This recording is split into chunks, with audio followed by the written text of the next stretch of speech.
یا رسول اللہ تازی کھجوریں پکیاں قبول کریں. حضور نے ایک کھجور اٹھائی، صاف کی، کھائی، باقی ایک ایک صحابہ کو بانٹی. حضرت علی کہتے ہیں 15-16 صحابہ کے بعد میرا بھی نمبر لگا.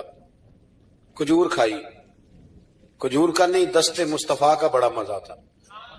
کہتے ہیں بڑا ہی مزہ آیا. ابھی میں کھجور کھا ہی رہا تھا کہ مسجد نبوی میں اذان ہو گئی. مولا علی فرماتے ہیں آنکھ کھل گئی، اٹھ میں گیا پر کھجور کا ذائقہ میرے منہ میں ابھی بھی موجود تھا.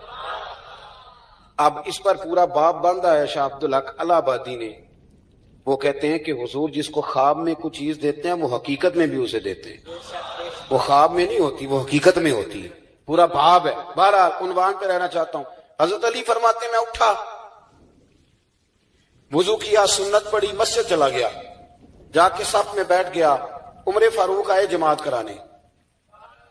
کہتے ہیں عمر نے نماز شروع کی تو مجھے جھٹکا تب لگا جب عمر نے بھی وہی سورت شروع کر دی جو خواب میں سرکار نے پہلی رکعت میں پڑھی.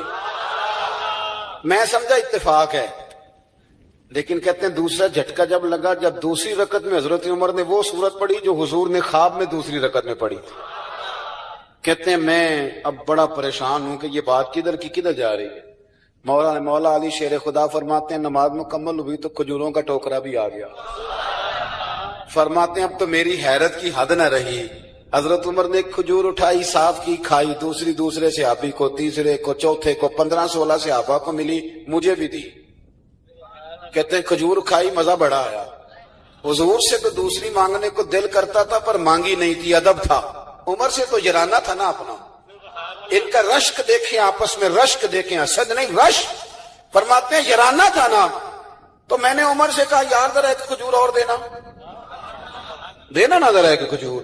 تو کہتے ہیں جناب عمر فاروق نے کھجور اٹھائی، صاف بھی کی، میں سمجھا ملنے لگی ہے، اٹھائی بھی، صاف بھی کی، اور دوسرے صحابی کی طرف ہاتھ بڑھایا، میری طرف دیکھ کے ہلکا سا مسکرائے. فرمانے لگے علی ایسے نہ کر، اگر رات کو نبی پاک سے دوسری لیتا تو میں بھی سویرے تجھے دوسری دے دوں.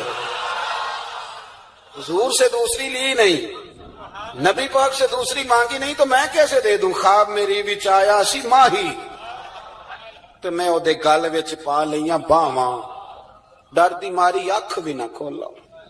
ڈر دی ماری، میں ڈر دی ماری اکھ، کیونکہ آئی یہ رات وصال دیوالی.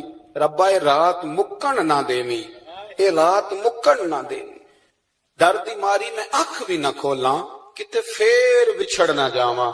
میرے رسول پاک کے غلام رشک کرتے تھے، رشک. حضرت علی کہتے ہیں میں رویا تو عمر بھی رو پڑے. کہنے لگے علی جو رات تجھے نواز کے گئے وہ میرے اوپر بھی کرم فرما کے گئے. رشک کریں خدا را، چھوڑ دیں حسد کرنا. حضرت عمر جب نعرہ لگاتے نا تو کیسر و کسرا کانپتے. سفیر آتے روم کے ملنے کے لیے تو کہتے جاؤ عمر نفل پڑھ رہے ہیں، ٹائم کوئی نہیں. ایک دن اندر میٹنگ ہو رہی تھی، حضرت عمر میٹنگ میں بیٹھے تھے. آپ کے بیٹے ملنے آئے عبداللہ ابن عمر. ابا جی اندر آ جاؤ. فرمایا دروازے پہ کھڑا ہو، میں ضروری بات کر رہا ہوں، اندر نہ آنا. جناب عبداللہ ابن عمر کہتے ہیں میں دروازے پہ کھڑا ہو گیا. تھوڑی دیر گزری تو امام حسین بھی آ گئے. ایک حدیث میں، ایک روایت میں امام حسن کا لفظ بھی ہے. امام حسین آئے، آ کے عبداللہ ابن عمر سے کہنے لگے عمر فاروق اندر ہے؟ تو کہا وہ اندر تو ہے. تو کہا آپ کیوں دروازے پہ کھڑے؟ کہنے لگے ابا جی نے کہا ہے یہاں انتظار کرو، میں کوئی ضروری بات کر رہا ہوں. لیکن شہزادے میرے لیے کہا ہے، میرے لیے، آپ جانا چاہیں تو چلے جائیں. امام حسین کہنے لگے امیر المومنین کوئی بات کر رہے ہوں گے، میں ظہر کے وقت مسجد میں مل لوں گا، ظہر کا ٹائم آئے گا نا تو میں مسجد میں مل لوں گا. یہ کہہ کے چلے گئے. حضرت عمر باہر آئے تو حضرت عبداللہ ابن عمر سے کہا کہ کوئی آیا تو نہیں؟ عرض کی حضور حسین ابن علی آئے. حسین ابن علی. تو کہا اندر کیوں نہیں بھیجا؟ کہا میں نے کہا تھا بے شک چلے جائیں، لیکن وہ کہہ رہے تھے کہ میں ظہر کے وقت مسجد میں مل لوں گا. تو سیدنا عمر فاروق فرمانے لگے عبداللہ تجھے تیری مار ہوئے، حسین کو کیوں واپس بھیجا؟ پھر عمر دنیا داروں کے سامنے ڈٹنا، کھڑا ہونا عمر پہ ختم ہے، لیکن جو اندر کی بات ہے نا، روح کی، جو عقیدت کی بات ہے، جو وفا کا رشتہ ہے، اس کو کون سمجھے؟ یہ جو روح کی مجبوریاں ہیں، یہ جو وفا کی مجبوریاں ہیں، اسے لوگ کیا سمجھیں؟ انہیں کیا پتا کہ مرشد کے بیٹے کے پیر چومنے میں حسن کیا ہوتا ہے، انہیں کیا پتا کہ جب استاد کا بیٹا گھر میں آتا ہے تو دل کرتا ہے مکان بیچ کے اسے دے دیں، اس کے باپ کی نیکیاں بڑی ہیں۔ جناب عمر فاروق دوڑے گئے، امام حسین کے دروازے پہ دستک دی۔ امام حسین باہر، کہا شہزادے یار ملنے آئے تھے، بغیر ملے کیوں آ گئے؟ عرض کی کہ آپ مصروف تھے، آپ کے اپنے بیٹے بھی دروازے پہ کھڑے تھے تو میں واپس آ گیا۔ امام حسین کہتے ہیں عمر جذبات میں آ گئے، سر سے پگڑی گر گئی، کہنے لگے حسین میرے بیٹے کا اور حسین کا کیا مقابلہ؟ کیا اس کی ماں کا نام فاطمہ الزہرا ہے؟ کیا اس کی نانی کا نام خدیجہ الکبریٰ ہے؟ کیا اس کے نانے کا نام محمد مصطفیٰ ہے؟ اور پھر سر سے پگڑی اتری تھی، اپنے بال زور سے پکڑ لیے، کہنے لگے حسین میں نا مکے میں اونٹ چرایا کرتا تھا اور ڈنڈوں سے مار کھاتا تھا اپنے باپ سے، یہ جو آج ساری دنیا میں عمر کے نعرے لگتے ہیں یہ تیرے نانے کا صدقہ ہے۔ شہزادے میری وفا اور میری وفا میں جب تیرا دل کرے نا توڑ کے آ جایا کر۔ عمر تو لوگ ایک دن امام حسین نے آ کے نا جناب فاروق اعظم سے کہا، خطبہ دے رہے تھے بچوں کی طبیعت شروع میں، پتہ نہیں کیا بات آئی امام حسین کے دل میں، کہنے لگے عمر نیچے اترو، یہ میرے نانا کا منبر ہے۔ تو حضرت سیدنا عمر، سنو کبھی میرا بھی بچہ آ جائے تو میں کہتا ہوں اس کو پکڑو یار، بچوں کو تو نہیں نا جمعوں میں مطلب ذکر کیا جاتا، اترنا میرے نانے کا منبر ہے۔ جناب عمر اتر کے نیچے کھڑے ہو گئے تو کہا جا کے اپنے نانے کے منبر پہ بیٹھ۔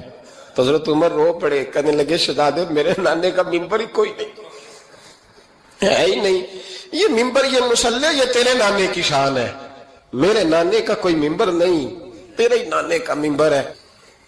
تھوڑی دیر کھڑے رہے تو امام حسین کہنے لگے اچھا کوئی نہیں آپ کے نانے کا منبر کا نہیں، کہا چلو پھر میرے نانے کے منبر پہ بیٹھ جاؤ چلو خیر ہے، کوئی نہیں آپ کے نانے کا، کہا نہیں، تو کہا کوئی نہیں پھر میرے نانے کے۔ جب حضرت عمر بیٹھے تو بڑا شاندار جملہ کہا، فرمانے لگے میں منبر پر مرضی سے نہیں بیٹھا تھا، مجھے ابو بکر نے بٹھایا تھا، اور پھر حسین کے کہنے پہ میں اترا ہوں، اب مجھے حسین نے بٹھایا ہے، اب کسی کی جرت ہے تو عمر کو اتار کے دکھائے، اب میں حسین کا تیری نسل پاک میں۔ یار کتنی بے شرمی کی بات ہے، لوگ امام حسین کو باغی کہے۔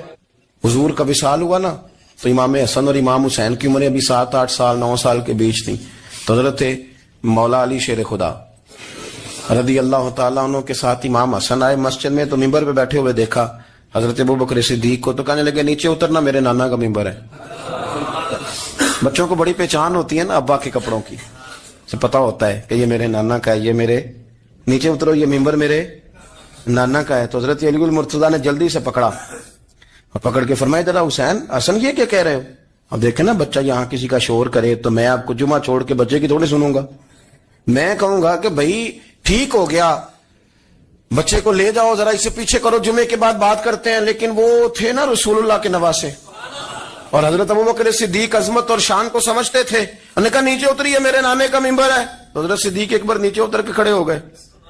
تو ایک جملہ، باقی بزرگوں نے بھی بڑا کچھ لکھا ہے، پر یہاں ایک بات شاہ عبد العزیز محدث دہلوی نے لکھی ہے، حضرت صدیق ایک بار رو پڑے، کہنے لگے حسن اگر منبر تیرے نانا کا ہے تو ابوبکر بھی تو تیرے نانا کا ہی ہے نا، یہ کو باہر سے تو نہیں نا آیا، یہ بھی تیرے نانا کا ہے۔ تو حضرت امام حسن ہنسنے لگے، فرمانے لگے ٹھیک ہو گیا بیٹھ جائے منبر پہ پڑھائیں جمعہ، سمجھ آ گئی ہے بات کی، پڑھائیں جمعہ، آپ کی بات کی مجھے سمجھ آ گئی ہے کہ اگر منبر نانا کا ہے تو ابوبکر بھی تو انہی کا ہے نا جناب صدیق اکبر کی۔ کہ نبی پاک علیہ السلام تشریف فرما ہیں، حضور کے صحابہ کی ایک جماعت بارگاہ میں بیٹھی ہے، حضرت صدیق اکبر بھی حضور کے بالکل قریب بیٹھے ہیں، وہ آج بھی حضور کے قریب ہی ہیں، قریب بیٹھے، تو اچانک نہ محفل میں حضرت مولا علی شیر خدا تشریف لے آئے، باقی صحابہ بھی اٹھنا چاہ رہے تھے، کوشش ہو رہی تھی، لیکن پتہ ہے سب سے پہلے جگہ کم تھی، کو بندہ ذرا سرکتا یا جگہ بناتا تو جگہ بننا تھی، باقی بھی اٹھنا چاہ رہے تھے، لیکن سب سے پہلے حضرت صدیق اکبر اٹھے، حضرت مولا علی کا بازو پکڑ کے تھام کے حضور کے قریب بٹھایا، خود ذرا تھوڑے سے پیچھے ہو کے بیٹھ گئے۔ اب بولا نہیں کوئی، وہاں لوگ کم باتیں کرتے تھے، وہاں لوگ بولا ہے پائے نظر ہوش میں آ یہ کوہ نبی ہے، آنکھوں سے بھی چلنا یہاں بے ادبی ہے، لباں تے موراں لگیاں تے بولن دی جاج بھول گئی، اوتھے زباناں تائیں کھولن دی جاج بھول گئی، تے جا کے مدینے اتھرو میرے سوال بن گئے۔ حضور کی بارگاہ میں وہاں کو بندہ بات کرے، اللہ نے پہنچایا سرکار کے قدموں میں، صد شکر میں پھر آیا سرکار کے قدموں میں، کچھ لمحے سلامی کو ٹھہرا ہوں مواجہ پر، پھر مجھ کو ادب لایا، پھر مجھ کو ادب لایا سرکار کے قدموں میں۔ تو حضرت کسی نے گفتگو نہیں کی، حضرت صدیق اکبر نے بازو تھاما اور لا کر کے نا حضرت مولا علی کو حضور کے قریب بٹھایا اور خود سائیڈ پہ جا کے بیٹھ گئے، کوئی بولا نہیں، بات نہیں کی۔ تب ہم تو باتیں زیادہ کرتے ہیں نا، جا کے سائیڈ پہ بیٹھ گئے، اور کسی نے کیا تبصرہ کرنا تھا، نہ کسی کی جرت تھی، نہ کوئی کرنا چاہتا تھا، نہ کر سکتا تھا۔ تھوڑی دیر خاموشی رہی، پھر میرے کریم بولے اور حضور بول کے فرمانے لگے، دیکھا تم نے ابو بکر نے کیا کیا ہے؟ اور پھر حضور فرمانے لگے، عزت والا ہی کسی کی عزت کو پہچان سکتا ہے، فضل والے ہی اہل فضل کو پہچانا کرتے ہیں۔ میں ذمہ داری سے کہتا ہوں کہ مولا علی کی شان کو اگر سمجھ سکتے ہیں تو ابو بکر صدیق سمجھ سکتے ہیں، اور حضرت صدیق اکبر کا مقام اگر کوئی جان سکتا ہے تو مولا علی ہی جان سکتے ہیں۔ اسلام صرف اخلاقیات کا مذہب نہیں، اخلاق، مسلمان کا اخلاق یہ اس کا پھل ہے، یہ اس کا پتے ہیں، پھول ہیں۔ لیکن نبی پاک کی غلامی، حضور کی محبت، صحابہ اور اہل بیت کا احترام یہ ایمان کی جڑ ہے۔ جڑ مضبوط نہ ہو تو نہ پھول اگتے ہیں، نہ پھل آتے ہیں، نہ ٹہنیوں پر کوئی پتا آتا ہے۔ جڑ کا مضبوط ہونا بڑا ضروری ہے۔ عمر فاروق انسانیت کے رہنما ہیں بہت بڑے۔ حضرت عمر جس ہستی کا نام ہے، اس بندے نے انسانیت کے اصول وضع کیے، انسانیت کے۔ حضرت فاروق اعظم نے لوگوں کی بھلائی اپنا ذوق بنا لیا تھا، اور قرآن مجید نے کہا جو ایمان لانے کے بعد اچھے عمل کرے یہی ساری مخلوق سے بہتر لوگ۔ ان الذین آمنوا وعملوا الصالحات اولئک هم خیر البریہ، جو ایمان لانے کے بعد اچھے اعمال کرے وہی ساری مخلوق سے بہتر ہے۔ حضرت عمر نے نا ایک ذوق بنا لیا تھا کہ میں نے اللہ کے بندوں کی خدمت کرنی اور اپنی ذمہ داری کو ادا کرنا۔ ہمارے ہاں معاشرے میں بہت سارے کام اس لیے خراب ہوتے ہیں کہ ہم نا احساس ذمہ داری بھول جاتے ہیں۔ میرا ادارہ ہے نا تو میری ذمہ داری ہے، اس کے اندر کوئی کمزوری ہوتی ہے، کوئی غلطی ہوتی ہے تو وہ اس کی سب سے بڑی وجہ یہ ہوتی ہے کہ میں سست ہو جاتا ہوں۔ مجھے پتہ ہے بہت سارے کام کئی دفعہ میں دیکھتا ہوں کہ صحیح نہیں ہوئے، تو بعد میں جب میں اندازہ لگاتا ہوں تو مجھے پتہ ہوتا ہے کہ یہاں میں سست ہو گیا۔ اگر میں کم سو لیتا 2 گھنٹے تو یہ کام ٹھیک ہو جاتا۔ یہ بہت سارے وزیر مشیر اور بہت سارے پیر الا ماشاءاللہ، ان کے نیچے کیوں خرابی ہو جاتی ہے بہت ساری؟ وہ اس لیے کہ وزراء کا مزاج نہیں ہوتا اے سی والے کمرے سے باہر نکلنے کا، تو باہر جو طبقہ ہوتا ہے وہ پھر مرضی کرتا ہے۔ اگر یہ کڑی نگرانی کرے، ان کا ذوق بنے اور سستی چھوڑیں۔ ہمارے ہاں کئی دفعہ ایسے ہوتا ہے، ہم بہت ساری ذمہ داریاں کبھی بچوں کی ماں پہ ڈال دیتے ہیں، کبھی جو ہے وہ چھوٹے بھائی پہ ڈال دیتے ہیں، کبھی کسی پہ ڈال دیتے ہیں۔ اس سے بڑے بڑے نقصانات ہوتے ہیں، بڑے بڑے۔ کسی دوست پہ کوئی ذمہ داری ڈال دی، وہ تیرا یار ہے، تیرا مخلص ہے، وہ سارا ٹھیک ہے، اور اس بیچارے کی ایک کمزوری یہ ہے کہ اس کے ساتھ ایک شیطان بھی رہتا ہے۔ ضروری نہیں کہ وہ جان بوجھ کے کوئی غلطی کرے، اس کی نگرانی کر، اس کا احتساب کر، اس پر توجہ دے کہ وہ کیا کر رہا ہے۔ حضرت فاروق اعظم رضی اللہ تعالیٰ نے چھوٹی چھوٹی باتوں پہ توجہ کی، اور آپ نے نا ایک اصول بنایا۔ ایک اصول آپ کو یہ مل جائے گا، ابن جوزی علیہ رحمہ نے اس کو لکھا۔ حضرت عمر فرمایا کرتے تھے کہ حکومت چونکہ میری ہے تو ذمہ داری بھی، یہ نہیں فرماتے تھے کہ اداروں سے پوچھوں گا، متعلقہ آدمی سے پوچھوں گا، یہ نہیں فرماتے تھے۔ میں اس محکمے کے سربراہ کو، اس منسٹری کے وزیر کو، یہ بات نہیں ہوتی تھی۔ حکومت میری ہے تو ذمہ داری بھی میری ہے۔